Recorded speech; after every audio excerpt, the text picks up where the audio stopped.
президенттің қолындағы билік Акаевтың, Бакиевтің, Атамбаевтың түшіне де кірген емес.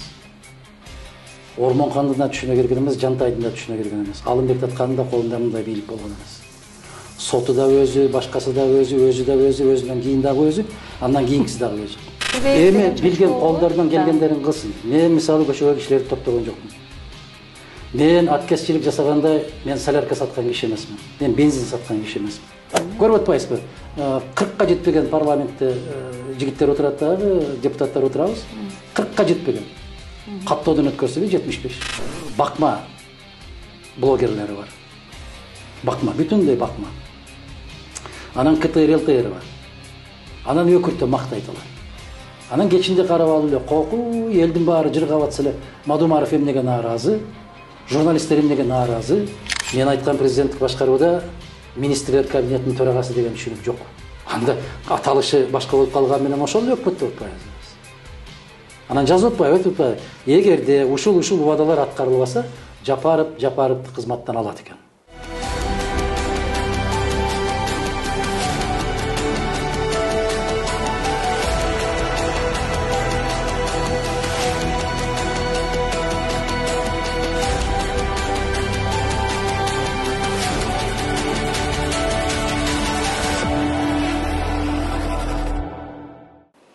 Саламатсыздарбы, урматтуу Политклиника медиасынын көрүүчүлөрү. Бүгүн бизде тет-а-тетте конокто Бүтүн Кыргызстан саясий партиясынын лидери, Жогорку Кеңештин депутаты Адахан Мадумаров болмокчу. Маекти мен Дилбар Алимова алып барам. Адахан мырза, студиябызга кош келипсиз. Сөздү адегенде эле ошо сиз майда барат маселе дегениңиз менен ошо Жогорку Кеңеште орун алган өткөн жумадагы окуя боюнча баштайын деп турам. Улуттук коопсуздук мамлекеттик комитетинин төрагасы Камчыбек Ташиев бир катар депутаттарга, анын ичинде сизге дагы ошо сөмө кезеп коркуткан сөздөрдү айтты. Негизи укуктук мамлекетте парламенттин депутаттарына ушундай акарат келтирген кандай бааланат? Сиз кандай бааладыңыз бул көрүнүштү? Биринчиден ага көңүл бурбаш керек. Ага бул Кыргызстанда көнүмүш адат. Өзүңүз жооп бербедиңизби? Укуктук мамлекетти деп. А биздин мамлекет укуктук эмес да. Туура айттыңыз, укуктук мамлекетте андай болбойт. Болушу мүмкүн эмес. Эми аны эжеге эзип бүттүгө дейм, ал маселеге кайрылуунун кажети жок. Менимче калың эл өзүнүн баасын берди. Ошол эле Жогорку Кеңештин депутаттары деле өзүнүн ичинен баасын берди. Алардын баасы белгилүү. Мага белгилүү. Анан эми аны кайра эле эзе бергенден эч нерсе чыкпайт, алабал өзгөрүлбөйт. Кээ бир инсандар чыгып атпайбы, акылдуу болуп, эстүү болуп, анан кайма айтыш эмес ал жерде. Бир тараптуу мындай бир күч көрсөтүү, бир тараптуу. Анан ошого жооп берип койсоң, кайма айтышты деп. Жок, андай эстүүлөр көп болуп атат. Ынтымакка келип эле дегендей болуп, кээ бир жаштар чыгып атат, акыл насаат айтып. Бизде кыргызда айтат го, жанагы басма айылдын маселесин ээси билбей ат билет дегендей, ошол сөз айтылган киши гана билет. Ошол адилетсиз сөз уккан киши гана билет ал жагдайды. Анан сабырдуулукка чакырып коюш, эстүүлүк болуш, керемет бир сунуштарды берип коюшка көп акылдын кереги жок. Ошол акыл берген киши болуп дагы, баягы ынтымакка чакырган киши болуп дагы, ошол бийликке жан тарткан киши болуп, көрүп атасыңарбы дегендей сыяктуу болуп, андай акылдуулардын көбүн көргөнбүз биз, укканбыз. Мисалы, атасы каза болуп, жээнеси каза болуп, сыздап турган кишиге деле барып сабыр кыл дей беребиз го. Анан өзөгө өрттөнүп турган болсо, сабыр кыл деген сөзүнүн таасири жок. Ошол сыяктуу көп эле акыл сынбастан маселени түбүнөн караш керек. Эмне болду? Кандай маселе болду? Ал жерде кайма айтышты деген сөз таптакыр туура эмес. Кудай сактасын андайда. Мен билесиздер, мен өзүмдү билесиздер. Канчаларган кишилер мен дарегиме не деген сөз айтса, чымын учуп өтүп атабы, же чиркей учуп өтүп атабы, мен көп деле көңүл бурбайм. Маселе башкада. Ал жерде чай талашып, нан талашып, кызмат талашып маселе болуп аткан жок.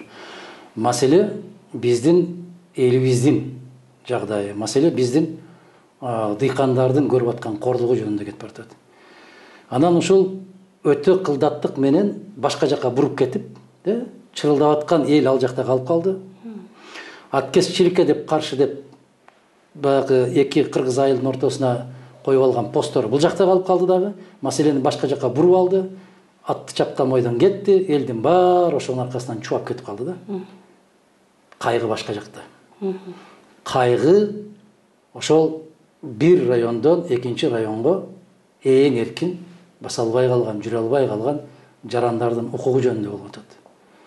Ал жерде бирдеме талашып, кайым айтышып аткан маселе жок. Кеп конституциянын жана мыйзамдардын одоно бузулушу жөнүндө кетип баратат. Аны байкаган киши байкайт, байкабаган киши баягыдай эле болот да ошо. Анан ошол жерде эле өз сөзүндө Камчыбек Ташиев эгерде парламент сизди камоого уруксат бергенде камалат болчусуз, али да кеч эмес деген сөздү айтты да. Бул сизге ачылган кылмыш ишин кайра жандантат деп кооптонтпойбу? Анан негизи ошол кылмыш ишинин статусу кандай азыр? Макамы ушундай бир макам ушундай, макам ал жалган нерсе. Бүтүндөй токулган жалган нерсе. Ал өзүңүз билип турасыз деп, шайлоодон шайлоого чейин эле. Эгерде кандайдыр бир күмөн жаратайын деген болсоң, оюңа келген бир сөздү айтып койсоң, ошол кете берет биздин элде. Тилекке каршы чындыкка караганда жалганга көбүрөөк ишенет да. Чындык жасаган ишинди айтып койсоң, койчу кантип эле деген ишеним жаратпаган жагдайда калат. Анан акылыңа келбеген бир жалганды айтып койгон болсоң, кокуй сонун болгон турбайбы деп бүт баары ошого ишенип калат. Эми ал жигиттин өзүнүн жеке пикири. Ал жигит бул мамлекет ал жигиттин үйү эмес. Мамлекеттин конституциясы бар. Жакшыбы жаманбы өздөрү кабыл алган. Мамлекетте мыйзам деген бар. Жакшыбы жаманбы? Ар бир киши ушундайда мен дайым эле айтып коем, пейилинен тапсын болду. Башкы прокурор ошол эле замат жабык артында өткөргөн да ошон үчүн элге маалымат жетпестиги үчүн. Абдан ыңгайсыз жагдайда калып калышканда. Баягындай шашмалык менен баарын ура деп айтарын айтып алып, ана кече Садыр Жапаров айтып атпайбы? Ар бир инсандын кандай дейт, презумпция невиновностьтин күнөөлүү эместигин эске алып деп баш прокурорду кызматтан четтетип атат. Мадумаровду сот боту жок эле кыйкырбады беле, мамлекеттин чыккынчысы. Ана ушундай конституция бул жакта калат дагы, бул жигиттер өздөрүнүн каалоосу, көз карашы менен кете берет. Мадумаровго эмне сот ошондой чечим чыгарды беле ошондой деп кыйкырыш үчүн. Жок. Шайлоонун алдындагы элди бурмалоо. Элдин көңүлүн башка жака буруу. Бул арам ойлор. Ар ким арамдык кылса өзүнө кылат, ошону билбейт да тилекке каршы. Убактылуу кандайдыр бир ийгиликке жетиши мүмкүн, бирок түпкүлүгүндө азаптарын өздөрү тартат. Ошол окуядан кийин президент Садыр Жапаров дагы бул боюнча үн катты. Ошол парламенттеги окуя боюнча Мадумаров бул мамлекетчил эмес саясатчы, популист саясатчы, Камчыбек Кадыршаевич болсо өзүн кармай албай калды дегендей мүнөздөмө берди да. Жанагындай айткандай укуктук мамлекетте президенттин реакциясы кандай болуш керек эле? Биринчи кезекте президент болобу, ким болсо ошол болсун, адам болуу керек. Анан ал жигиттин айткан сөздөрү мага көңүл деле бурбайм, аны уккан деле жокмун, окуган деле жокмун. Анан ал жигиттин пикири мени кызыктырбайт. Ага ылай сиздин тарапташтарыңыз дагы, Камчыбек Ташиевдин тарапташтары дагы билдирүү жасап бири-бирин мындай эсиңерге келбей. Мен карындашым ушундай деп суроо бердим эле. Ушундай деди дептир, деди деп атышат, деди деп уктуумдан сырткары эми угуп туруңуз. Дүйнөдө аябай чоң өзгөрүүлөр болуп атат. Дүйнөгө келебиз азыр. Дүйнөдө аябагандай чоң өзгөрүүлөр болуп атат. Айланайын кыргызым. Эртеңки күнүңдү ойлочу. Анан ушундай дептир, деди деп коюп туруп, бириңди бириң чукуп жүрүп жок болосуң айланайындар. Мага кызыксыз. Анын тарапташтары, менин тарапташтарым деп айтасыз. Анын тарапташтары бул эки тарапты кайраштырууга алып келбейби? Эми билген колдордон келгендерин кылсын. Мен мисалы көчөгө кишилерди топтогон жокмун. Мен аткезчилик жасаганда мен солярка саткан киши эмесмин. Мен бензин саткан киши эмесмин. Маселенин түбүнөн карасаңарчы, жок дегенде силер ушул элге туура маалымат берип, туура багыт берип, элди мындай бир саясий маданиятын, маалымат таратуу маданиятын, маалымат кабылдоо маданиятын бир аз көтөргүлөчү айланайындар. Мен суранам силерден. Аалам будуң чаңга түшүп атат. Кошуналар кайда баратат? Биз кайда баратабыз? Бизге келсең эле баланчы мындай деп турго кандай дейсиз, түкүнчү мындай деп турго кандай дейсиз, демектен ары карай десин. Сиздин пикириңиз маанилүү да, Жок, ошончу менин пикирим алар не демектен десин. Мен жөнүндө 30 жылдан бери деп келатышат. Дагы дешет, дей беришет. Себеп ак менен кара, адал менен арам дайым тынымсыз күрөштө болуп келет. Бул күрөш улана берет. Анан силер ушу баягы көрүүчүлөрдү көбөйтөм деп, мына ушундай бир баягындай ыстык маалымат деп, мына сага, мына жайлады, мына күнүн көрсөттү, ана сага. Аалам башка болуп атат карындашым. Аалам башка. Эртең мамлекет катарында биз калабызбы, калбайбызбы? Биз бирөөнүн көзүн карап калабызбы, жокпу? Өз киндигиңди өзүң кескен эл болосуңбу эгемен? Мына ушулар жөнүндө ой жүгүртпөйлүбү? Ага да келебиз да азыр. Анан ал эмне деди мен жөнүндө, бул эмне деди? Мага кызыксыз. Мен эң негизги айтаар сөзүм ушул. Өз абийириңдин алдында, өз элиңдин алдында, жараткандын алдында таза бол, калгандары эмне десе ошо десин, мага баары бир. Мага кызыксыз. Ошондуктан мен чукулап издебейм. Мен карабайм. Мага маанилүү эмес алар эмне. Сиз демек сиздин саясатчы, сиздин тарапкерлериңиз эмне деп ойлоп атат? Сизге ал маанилүү эмес? Ал дагы маанилүү эмес, ишенесизби? Ал дагы маанилүү эмес. Себеп менин өзүмдүн алдыма койгон максатым бар.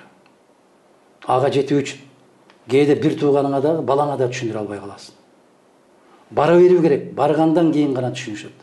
Ага жетүү үчүн ошол тарапкерлериңиздин колдоосу керек да. Жок, эгер ар бирине түшүндүрөм деп отурсаң, анда маарага жетпей деле каласың. Ошондой. Аны менен алек болбош керек. Айтпаган эле сөз түшүндүрүп берейин дебей, өзүңдүн кыймыл аракетиңден, сүйлөгөн сөзүңдөн, жасап аткан ишиңден түшүнүп турган эл Кудайга шүгүр. Аллахка чексиз шүгүр бар. Алар мен сөзүм жок эле түшүнүп турат. Макул, азыр бул жерде бир суроону берип кетпесем болбойт. 2016-жылы жана сиздин партияңыз менен ошол Камчыбек Ташиевдин партиясы бир блокко бириктиле. Анан кантип эки жээкте калып калдыңыздар сиздер? Анага мен жооп бергенмин кезинде, кайра козгогула кыздар. Мен дагы бир жолу айтам. Кимдин ким экенин, эмне үчүн кеткенин, кантип кеткенин силер өзүңөр иликтеп берип атпайсыңарбы? Мен кээде өзүм көчөгө чыкканда силерден сурайм деп атпаймынбы? Мен жөнүндө эмне болуп атат? Мен бүгүн кандай уктадым деп сурайм деп атпаймынбы? Чындыгында эле ошондой. Мына көрдүңүздөрбү? Силер көпсүңөр, ар бириңиздер өзүңөрдүн гана сурооңорго жооптукуңуздар келет, өзүңөрдүкүн гана көргүңөр келет да. Толгон токойлор бар. Ошол жакта жооптордун баары кайнап турат. 2 жыл баштагы берген жооп, 4 жыл баштагы берген жооптор, ошого чекит коюлган жооптор бар. Ал аудитория башка, биздин аудитория башка да эми. Мен ар бир аудиторияга деп сүйлөбөйм, мен жалпы сүйлөйм. Бүгүн эле ошол мамлекетке чыккынчылык кылды деп айыпталып камакка алынган Марат Казакбаев каза болуп калды. Анын жакындары айтып атат, ошо кыйноого алынган, убагында медициналык жардам көрсөтүлбөй калды деп айтып атат да. Негизи биздин мамлекетте эмне үчүн ушундай окуялар орун алып атат? Биринчиден, Аллах анын билип билбей кылган күнөөлөрүн кечирген болсун. Акыретин жакшылык менен кылган болсун. Ар бир инсан кеткен болсо, өкүнүштүү. Бул ааламда ар бир инсандын кетиши өкүнүштүү. Ал эмес жолдо баратканда же бир балапанды же бир мышыкты машина кагып кетсе деле жүрөгүң зырт дейт да. Инсан, биздин жаран. Өкүнүштүү. Аллах акыретин берсин. Жакындарына сабырдуулук берсин. Баягы мен айткандай эле азыр ушул өзөгөртөнүп турат көбүн жакындарынын. Эми анын ак карасын териштире турган бир мамлекеттик ишкана уюмдар бар да. Аларга коелу. Алар дагы чече албаган болсо, ар бир адамдын өзүнүн абийирине коелу. Биздин өлкөдө жалгыз эмес андай окуялар. Тилекке каршы көп. Ана кече биз жогорку кеңеште зордук зомбулукка каршы улуттук борбордун жетекчисинин 3 жылдык жумушун уктук. Не деген гана үрөө учурган окуяларды айтты. Ушул жерде болуп атат, Кыргызстанда. Ушул Бишкекте болуп атат, Ошто болуп атат, Нарында болуп атат. Не деген зөөкүрдүк, не деген зомбулук, не деген кыйынчылыктарды жаратышып атат. жасабаган кылмышты мойнуңа аласың деп не деген иттиктерге барып атышат. Бул менин сөзүм эмес. Ошол улуттук борбордун директорунун сөзү. Уктуңуздар ушуну? Көрдүңүздөр да? Акытка боюнча. Ошо видеолорун менен көрсөтүп берди, сүрөттөрүнөн бери көрсөтүп берди. Эми ошону кайсы кыргыз баласы жасайт? Кандай болуу керек? Кандай сезим болуу керек? Ошентип зардап какшап жаткан азаматтарыбыздын жүздөп саналат деп, анын алдында эле биздин акыйкатчыбыз маалымат берди. 1 айлап, 5 айлап, 10 айлап, 1 жылдап тергөө жүрбөй жөн эле убактылуу жерде кармалып аткандардын жагдайларын айтып беришти. Экөө тең бирдей маалыматтарды беришти. Ушундан кийин ушул өлкөнү кандай деп атоо керек? Кандай деп айтышыбыз керек? Эмне деп айтышыбыз керек? Кандай баа беришибиз керек? Ушундай болуп калбадыбы азыр? Ажылдап эле айтканын оозу жаман, ыйлаганын көзү жаман. Ушундай бир жаман жагдайга туш келип калбадыкпы? Биз сөздүн баркына да келбей калбадыкпы? 60-тагы аксакал менен бадаңдашып 25-теги айтышса дагы ошо 25-тегини туура айтты, азамат экен деп ушундай сүрөөнгө алып калган бир блогер сыяктуу коом пайда болбодубу? Бул кандай? Анан маалыматты так билбей туруп эле тарс этип айта бергенди биз адат кылып албадыкпы? Мага өткөндө бир күйөрман болгон киши сүйлөп атат, Адакал Мадумаров пенсиясын да алып атат, айлыгын да алып атат деп. Аллах ниетин берсин, ошо кишинин жакшы ниетте экен, ошо пенсия жашына жеткирсин. Мен пенсия жашына чыгууга, пенсия жашына барууга Аллах өмүр берсе мага дагы бир 7 жыл керек.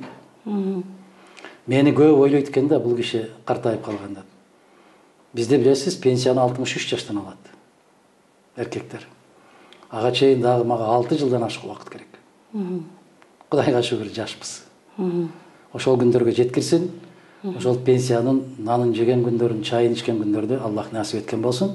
Ошондо ар бир жеген наныбыз, ар бир урттаган чайыбыз адал болгонду насип кылсын. Арамдан эмес. Жарандарды соттун, прокуратуранын жана чечими жок тыңшоого уруксат берген мыйзам долбоору өтпөдүбү? Сиз башында каршы 3 окуудан өттүбү? Өтө элек. Сиз анда 2 окуудан өткөндө, сиз каршы пикирлериңизди билдирип аттыңыз, бул конституциялык укуктарга каршы келет деп. Анан бирок жана добуш берүүдө сизге макул деп чыгып калды да. Ошол эмнеден болду? Эми маны биз айттык го. Эмнеден болуп калды? Эмнеден болду? Мен ден соолугума байланыштуу ошол күнү келбей калып, анан жанакы жаңылыштык менен каттоодон өтүп берип, кат жаңылыштык менен ошондой добуш берилип калган учур бар. Ошондуктан мен жаңы регламентке киргизип атам да, адамдын өзүнүн бармагы тиймейинче добуш берилбей турган деңгээлге жеткиришибиз керекпиз. Биометрика. Көрүп атпайсызбы? 40ка жетпеген парламентте жигиттер отурат дагы, депутаттар отурабыз. 40ка жетпеген. Каттоодон өткөрсө эле 75. Мен кимди алдап атабыз деп отуруп, ошо кесиптештерге деле жаман көрүнүп атпаймынбы? Ошондуктан биз андай мыйзамга башынан тикелей каршы чыкканбыз, аягына чейин каршыбыз. Кечээ экинчи окуусунда дагы биз аябай катуу каршылыгыбызды көрсөттүк. Каршы болуп келгенбиз, боло беребиз. Муну тактап коюш керек экен. Мен жаңы эле третье чтение деп окудум да. Билбейм, менин билишимче биз добуш берген экинчи окуу болду. Ошол экинчи окууда биз баарыбыз каршы добуш бердик. Негизи жалпысынан алганда, ошо Кыргызстандагы азыркы саясий экономикалык кырдаал кандай? Бизде социалдык экономикалык абалга баа бере турган бир кандайдыр бир мамлекеттик институт барбы? Жок.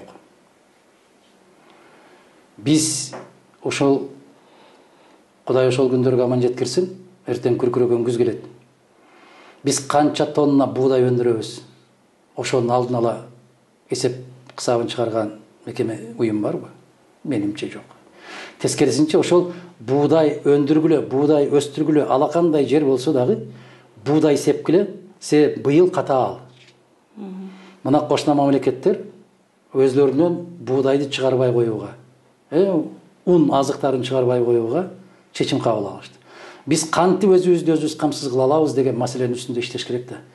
А тескерисинче ошолор дыйкандар нан өстүрөлү деп аткан жерлерге дары жер семирткич жеткирбестен аларды бууп кысып олтурган өкмөттөн эмне жакшылык күтөбүз биз? Биз дыйкандардын колун кое беришибиз керек. Биз Кыргызстанда өнүм жокпу, Кыргызстанды өзүбүз өндүрбөйбүзбү? Сырттан ким кандай кылып ташып келген болсо, дарбазанын кенен ачып коюшубуз керек. А бул эл сүйөр, мамлекет сүйөр бийликтин жасай турган иши болот. Биз өзүбүз өндүрбөйбүз да. Ошон үчүн эшикти ачып кою керек. Петр I ушундай саясат жүргүзгөн, политика меркантилизма деп коет. Россияга айрыкча Санкт-Петербург куруп атат, мына 350 жылдык болуп атат. Эмне кажет болгон болсо, ошону алып келген кемеге, мейли ал Голландияныкы болобу, Швецияныкы болобу, финдердики болобу, кимдики болсо ошонуку болсун. Дарбаза эшик ачык кылып койгон. Мына ошентип таш-ташты олтуруп, тиги саздын үстүнө Санкт-Петербург шаарын курган. Биз өзүбүздө баягы жер семирткич өндүрбөйбүзбү? Жокпу? Тек Россиядан, Өзбекстандан келеби? Дыйкан алып келген болсо, айланайын кош келдиң деп тосуп алып турушубуз керек тескерисинче. Ал дыйкандарга керек. Мына жаан чачындардын баары бүттү. Эми орум жыйын башталат. Эми алып келгенин пайдасы. Биз ошону айтып какшаганбыз. Жаздан баштап айтып келатабыз.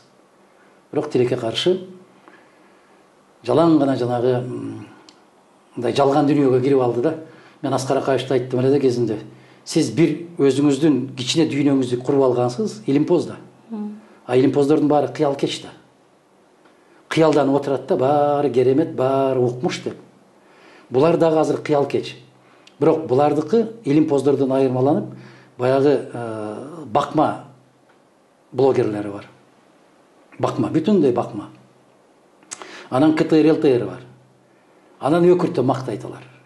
Анан кечинде карап алып эле коку, элдин баары жыргап атса эле, Мадумаров эмнеге нааразы, журналисттер эмнеге нааразы, бул не деген сөздөрдү айтып атат деп, алар өзлөрүнүн дүйнөсүн чын дүйнө менен алмаштырып алды да. Виртуальный мир. Кайгысы ушунда. Анан өздөрү кадимкидей ишенет. Ошого тилекке каршы ишенет да. Биз дейт быйыл моңуну куруп беребиз, биз моңго жетишебиз, биз андай кылабыз, биз мындай кылабыз.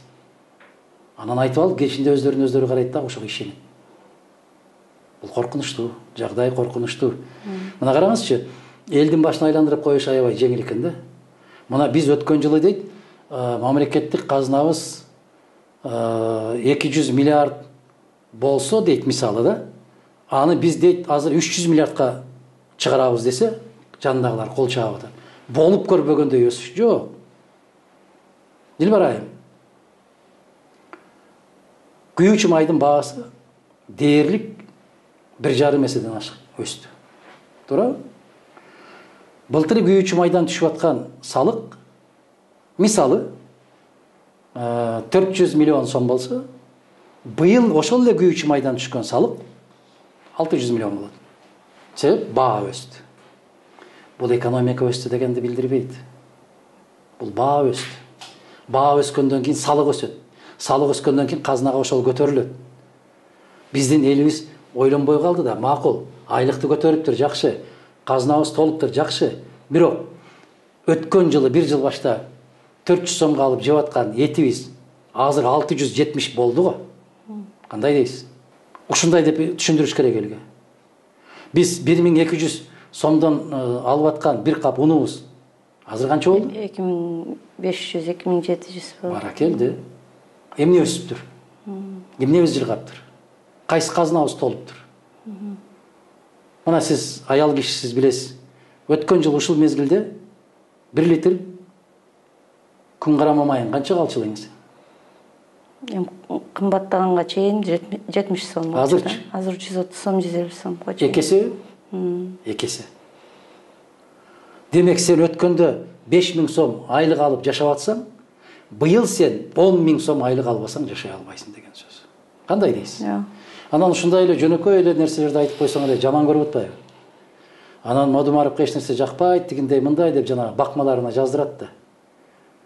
Жаздырмактан жаздырсын. Мага 30 жылдан бери ушундай артымдан ар кандай сөздөрдү, ар кандай ушактарды айттырып келет. Бирок эгер ошону менен заман өзгөрүп кетсе, мына караңыз, эч бир бийлик жакпайт деп кээде сөз кылышат. А эгер ошол бийликтер жаккан болсо, эмне эле кайра-кайра төңкөрүш жасап атасың элим? Жактырсаң аранда көтөрүп алып эле жашашыбыз керек да биз кыргыздар. А эмне аларды кууп төңкөрүш жасап атабыз? Жакпаган үчүнбү?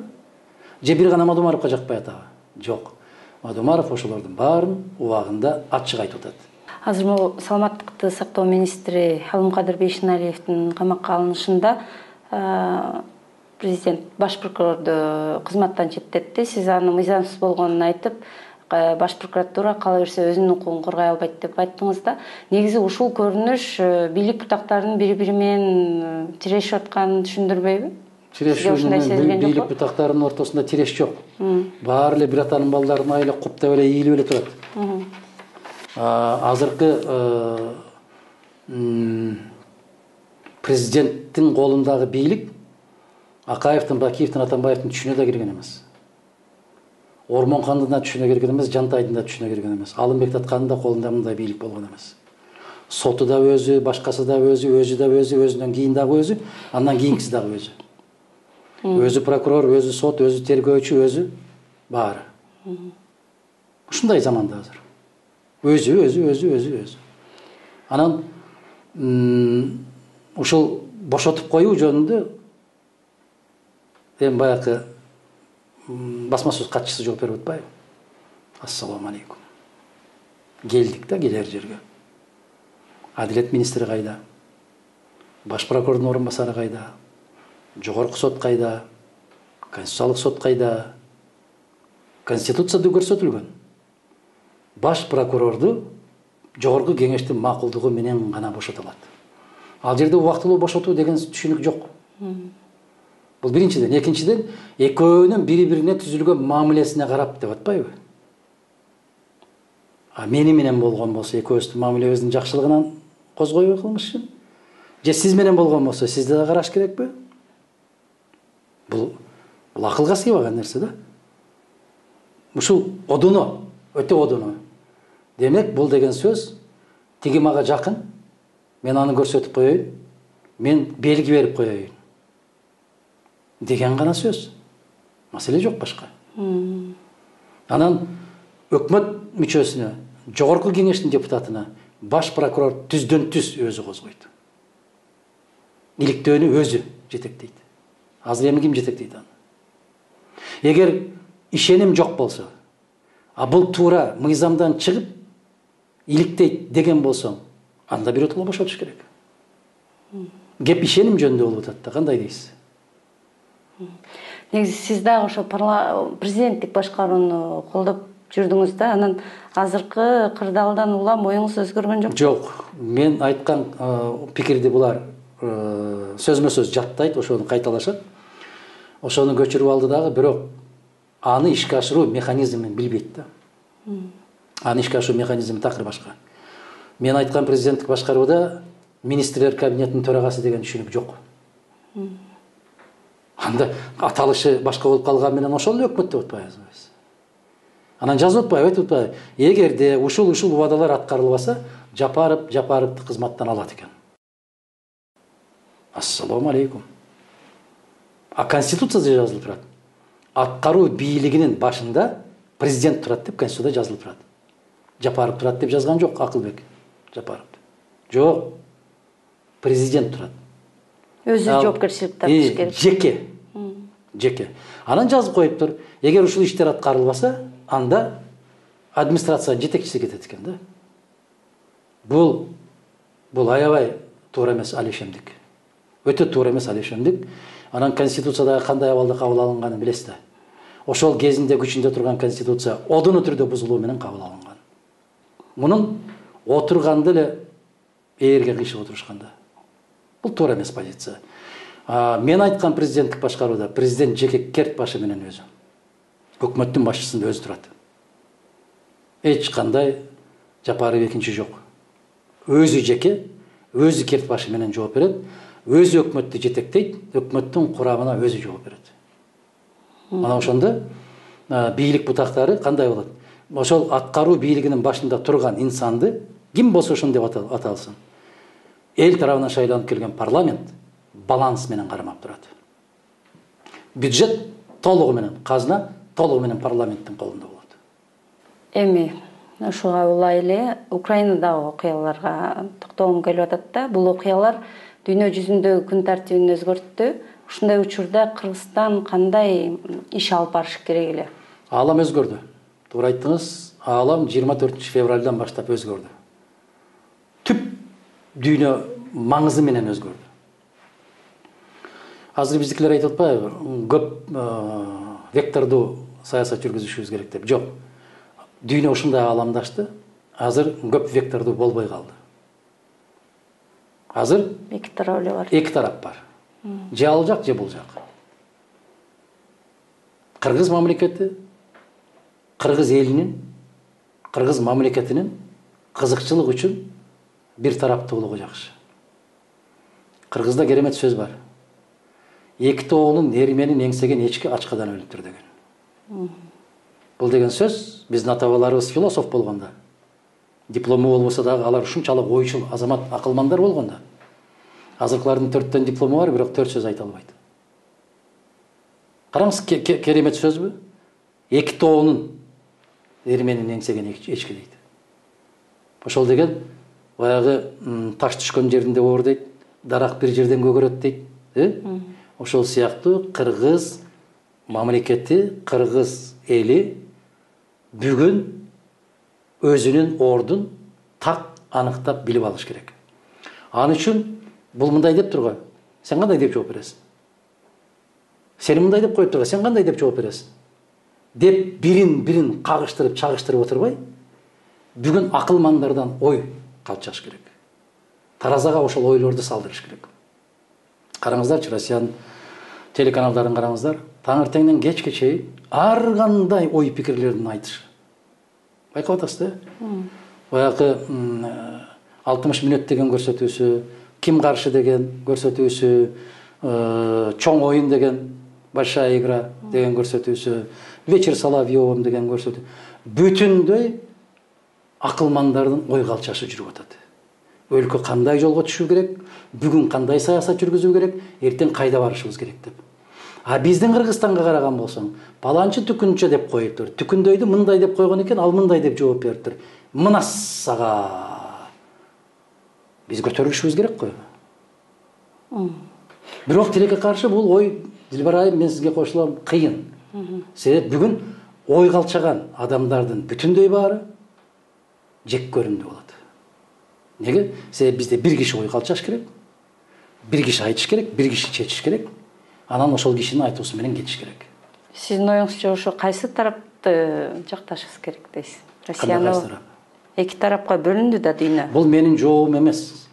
Илгертен Кыргызда эң керемет касиет деген сөз, бул ата-бабалардын керези деген сөз бар. Керез бул аманат. Аманатка кыянаттык кылган бул жоопкерсиздик болот. Бейбаштык болот. Биздин ата-бабаларыбыздын бүтүндөй бардыгын айтып кеткени, кандай болгон кезде да ошол жак менен бирге болгула деп насаатын айтып кеткен азаматтар болгон.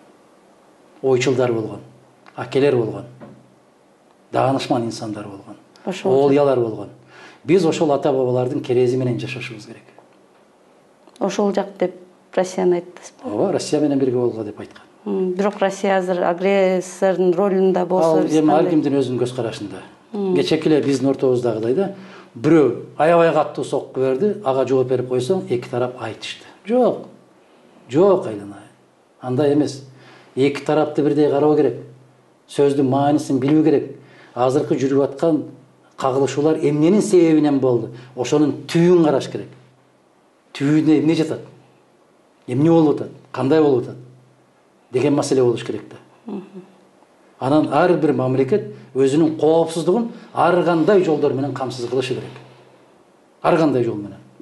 Эгерде Россия өлкөсүнө ошол кошуна турган мамлекет, бир боор деген мамлекет коркунуч туудуруп аткан болсо, сөзсүз түрдө кандайдыр бир аракет жасалуу керек да. Негизи биздин саясий кырдаалыбыз эми каяка баратат? Эмне болуп өнүгөбүз мындан ары? Ким катары жооп берейин? Инсан катарыбы, саясатчы катарыбы? Депутат катары, саясатчы катары. Депутат деген биринчи кезекте ал элдин өкүлү болуш керек да, анан саясат катары. Мен сизге эки тарабынан жооп берейин. Инсан катары айтайын, адам катары, кыргыз жаран катары айтайын. мен аябай өкүндүргөн жакта баратабыз. Аябай майдаланып кеттик. Аябай сабатсызданып кеттик. Баары аралашып кетти. Улуусу да бир, кичүүсү да бир. Билгени да бир, билбегени да бир. Билгени да сүйлөйт, билбегени да сүйлөйт. Кооптуу жагдай. Оор жагдай. Биз токтошубуз керек дегенде 1000 жерден жаман көрүнсөм да айтам бүгүн мен. Бизге кыргыз бийлигине сабаттуу баса белгилеп айтам. Тажрыйбалуу, көрөгөч, мамлекетчил, таза, ыйманы таза инсандарды алып келмейинче биздин бараткан көчүбүз өтө коркунучтуу. Аябай жаман каттуу коркунучтуу. Сиздерге ушинтип айтайын. Эгер Дилбара ушунчалык чындыкты издегиңиз келсе, мен 5 жыл баштагы айткан сөзүмдү караңыз, 10 жыл баштагы айткан сөзүмдү караңыз. Ушул эле сөздөрдү какшап айтып келет. Токтобой койдук го. Бүгүн бир китеп окуган кишиге караганда бир камогу бар киши сыйлуу. Кандай дейсиз? Бүгүн сабаттуулар коркуп калды. Эмнеге? Себеп сабатсыздардан сөгүшүп атат. Коом ушундай болуп калды да, кандай дейсиз? Жанагы Советтер Союзунда бир классика фильм бар эле, ошондо айтпады беле? Толеранттуулук дейт. Либералдуулук ушул деңгээлге жетти дейт.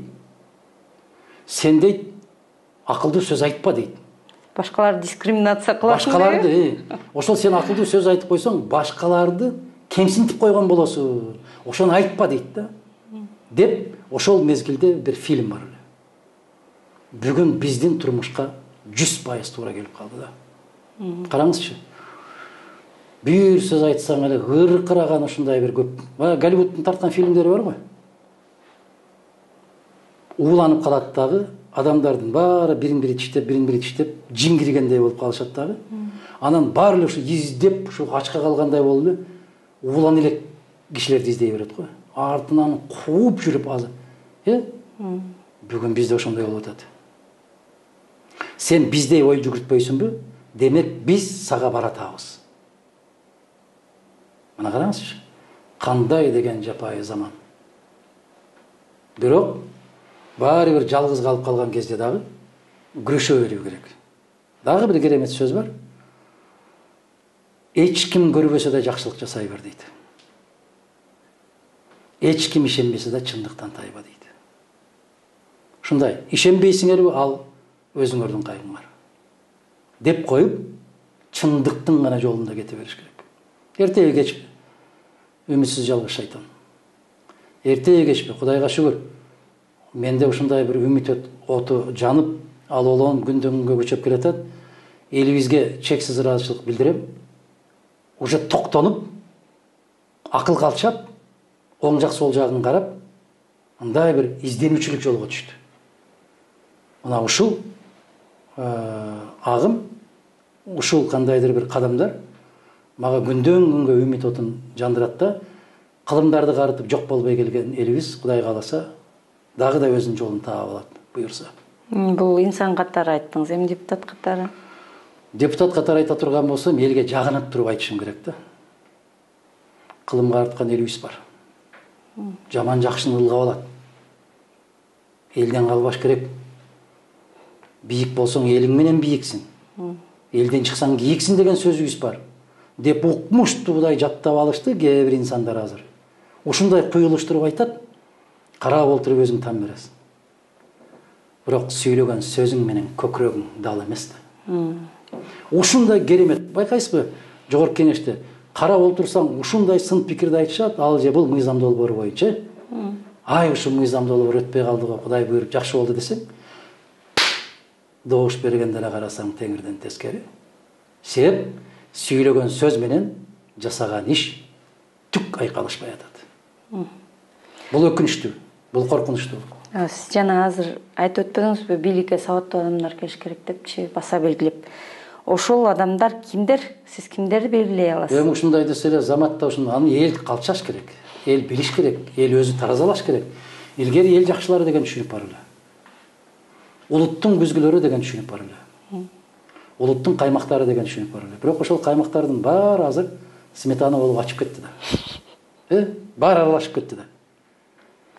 Сүтү да бир болуп кетти, айраны да бир болуп кетти, кымызы да бир болуп, баарын чалкештирип, аралаштырып, чалап болуп жатып калдык. Баарыбыз аралаштык. Билгени да, билбегени да. Түшүнгөнү да, түшүнбөгөнү да. Мен өткөндө айттым го, бир кызык бир салыштыруу катарында жооп бердим. Мисалы мен бир курулуучуга барып, куруучуга кышты момундай кынасаң деп айтпайм. Мен сыйлайм өзүмдү. Мен дыйканга барып, буудайды момундай сеп, арпаны мындай кылып сепсең, же могул мезгилде сугарсаң деп айтпайм.